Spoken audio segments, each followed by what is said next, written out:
Hi guys, in this video I show you how to create an electronic signature in Canva. First open Canva and click on the plus icon which says create. Then click inside the search box on top and type in logo. After pressing enter you will have different options to choose. Let's select the first one. The first method I'm going to show you to create an electronic signature is by clicking on design and type in signature inside the search box. If you don't have Canva Pro, just search for an option which doesn't have this crown. I'm gonna go for this free one. You can now just click inside this text box and change the name into your name, or just change it to the signature you want to create. Adjust it as you would normally do with text boxes, and you can also change the font, so the style, if you don't like it. The second method I'm gonna show you is simply by using the drawing tools inside of Canva. So click on tools and then click on the pen icon. Select the pen style, the color, the thickness and also the transparency. Then just try your best to create a great signature with your mouse, no matter if it's just this template which we are creating or even a document you just uploaded. You can do it with this drawing tool. After creating your signature, just click on share and then on download. To download a signature without a background, you need to check this transparent background, which is unfortunately for Canva Pro users. So if you don't have Canva Pro, you must find another tool or anything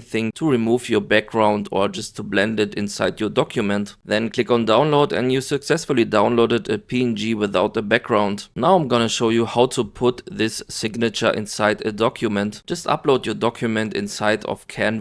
To upload your signature, just click on upload, upload files and select the signature from your computer. Then it's going to be uploaded, select it or just drag it inside your document. Now you can resize it, change the position, cut it out or anything you need to do to make it fit perfectly to your document. In the end, just click on share and download it as a PDF or any other file type you want. Thank you very much for watching and see you next time.